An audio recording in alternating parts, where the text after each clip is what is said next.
മലയാള സിനിമയിലെ താരങ്ങളുടെ സംഘടനയായ അമ്മയുടെ തകർച്ചയ്ക്ക് കാരണം ഇടവേള ബാബുവാണെന്ന് പറയുകയാണ് പഴയകാല സംവിധായകൻ ആലപ്പി അഷ്റഫ്. തന്റെ യൂട്യൂബ് ചാനലിലൂടെയാണ് സംവിധായകൻ പ്രതികരിച്ചത്. ജനറൽ സെക്രട്ടറി ആയിരുന്ന ഇടവേള ബാബു സ്വന്തം കുടുംബസ്വത്ത് പോലെയായിരുന്നു സംഘടനയെ കണ്ടിരുന്നത്. സിനിമകളിൽ വേഷങ്ങൾ ചെയ്ത പല അഭിനേതാക്കൾക്കും അംഗത്വം കൊടുക്കാതെ ബിസിനസ്സുകാർക്കും അവരുടെ മക്കൾക്കും പണം വാങ്ങി അംഗത്വം നൽകുമായിരുന്നു എന്നാണ് അദ്ദേഹം പറയുന്നത്. ഇടവേള ബാബു അതിജീവിതക്കെതിരെ മരിച്ചുപോയ വ്യക്തി എന്ന പരാമർശം നടത്തിയത് പാർവതി തിരുവോത്തിനെ പോലെയുള്ള താരങ്ങളെ വേദനിപ്പിച്ചു. ശരിക്കും പാർവതിയെ പോലുള്ള സ്വാർത്ഥതയില്ലാത്ത കഴിവുള്ള താരങ്ങൾ സംഘടനയുടെ തലപ്പത്തേക്ക് വരേണ്ടത് അത്യാവശ്യമാണെന്നും ആലപ്പി അഷ്റഫ് പറയുന്നു. ആലപ്പി അഷ്റഫിന്റെ വാക്കുകൾ ഇങ്ങനെയാണ്: ഹേമ കമ്മിറ്റി റിപ്പോർട്ട് വെളിയിൽ വന്നപ്പോൾ അതിൽ നിന്നുണ്ടായ ഇടിമിന്നലേറ്റ് മേൽക്കൂര തകർന്ന സംഘടനയാണ് അമ്മ എന്ന താരസംഘടന. ആ തകർച്ചയിൽ നിന്നും ഉയർത്തെഴുന്നേൽക്കാനായി അമ്മ അടുത്ത മാസം ഒരു കുടുംബ സംഗമം സംഘടിപ്പിക്കുന്നുണ്ട്. മമ്മൂട്ടിയും മോഹൻലാലും സുരേഷ് ഗോപിയും ഒക്കെ മുന്നിൽ നിന്ന് നയിക്കുമെന്നാണ് സൂചന നൽകുന്നത്. ഒരു സംഘടന നല്ല രീതിയിൽ നിലനിൽക്കണമെങ്കിൽ അടിസ്ഥാനപരമായി വേണ്ടത് അതിന്റെ തലപ്പത്ത് ഉള്ളവർ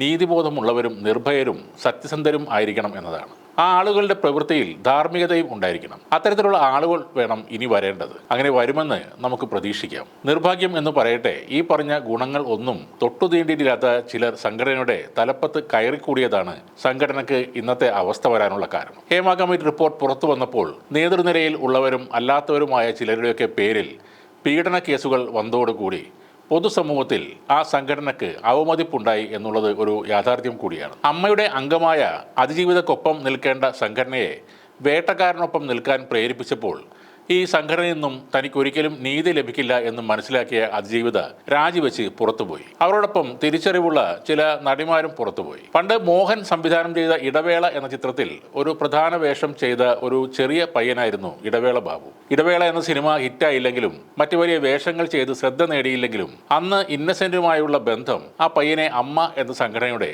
നേതൃത്വത്തിൽ വരെ എത്തിച്ചു. പിന്നീട് അമ്മ എന്ന സംഘടനയിൽ ഇടവേള ബാബുവിന്റെ പൂണ്ട് വിളയാട്ടമായിരുന്നു. അതിനുശേഷം ഗണേഷ് കുമാർ സിനിമാ മന്ത്രിയായിരിക്കുമ്പോൾ ഇടവേള ബാബുവിനെ KSFDC വൈസ് ചെയർമാനായി നിയമിക്കുന്നു. ഇല്ലാത്ത ഒരു പോസ്റ്റ് സൃഷ്ടിച്ചാണ് ആ നിയമനം നടത്തിയത്. തിയേറ്റർ ചാർട്ടിംഗ് ആയിരുന്നു ഇടവേള ബാബുവിന്റെ പ്രധാന ജോലി. നല്ല കളക്ഷൻ കിട്ടുന്ന തിയേറ്ററുകളിൽ ചിത്രങ്ങൾ കളിക്കണമെങ്കിൽ ബാബുവിന്റെ അനുവാദം കൂടിയേ തീരൂ. തിയേറ്റർ ഉടമ കൂടിയായ ലിബർട്ടി ബഷീർ ഒരിക്കൽ ചാനലിലൂടെ പറഞ്ഞിട്ടുണ്ടായിരുന്നു, ആ തിയേറ്ററുകളിൽ ഡേറ്റ് കിട്ടണമെങ്കിൽ, ചിത്രങ്ങൾ കളിക്കണമെങ്കിൽ ഇടവേള ബാബുവിന് കൈക്കൂലി കൊടുത്തേ പറ്റൂ എന്ന്. ഈ വിഷയവുമായി ബന്ധപ്പെട്ട് മണിയൻപിള്ള രാജു പറഞ്ഞത്, കുറച്ചു നേരത്തേക്ക് വാഹനങ്ങൾ തടയാൻ അധികാരം കിട്ടുമ്പോൾ റോഡ് പണിക്കാർ കാണിക്കുന്ന സ്വഭാവമാണ് ബാബുവിൻ്റേത് എന്നാണ്. പിന്നീട് ഗണേഷ് കുമാർ പറഞ്ഞിരുന്നു, തനിക്ക് പറ്റിയ ഒരു അബദ്ധമാണ് ഇടവേള ബാബുവിന് ആ പോസ്റ്റ് കൊടുത്തതെന്ന്.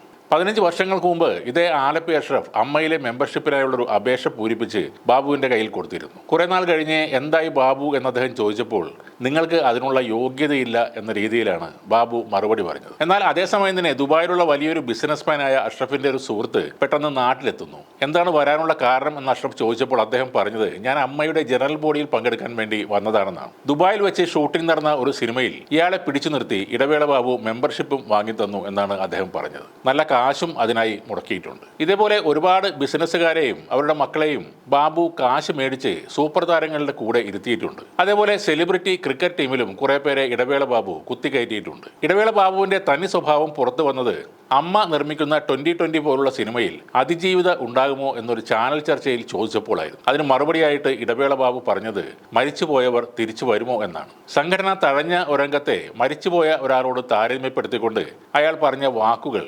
വെറുപ്പുളവാക്കുന്നതും ലജ്ജാവഹവും തന്നെയാണ്. അമ്മ എന്ന സംഘടനയെക്കുറിച്ച് കേൾക്കുമ്പോൾ ഇപ്പോൾ ആളുകൾ പുച്ഛിച്ച് ചിരിക്കുന്നതിനും പ്രധാന കാരണക്കാരൻ ഇടവേള ബാബു തന്നെയാണ്. അമ്മ എന്നുള്ള പേരിലെ അക്ഷരങ്ങൾ മാറ്റിയിട്ടാൽ അത് മാമ എന്ന് ആകുമെന്നും പൊതുജനത്തിന് മനസ്സിലാക്കി കൊടുത്തതും ഇന്നസെന്റിന്റെ മാനസപുത്രനായ ഇടവേള ബാബു തന്നെയാണ്.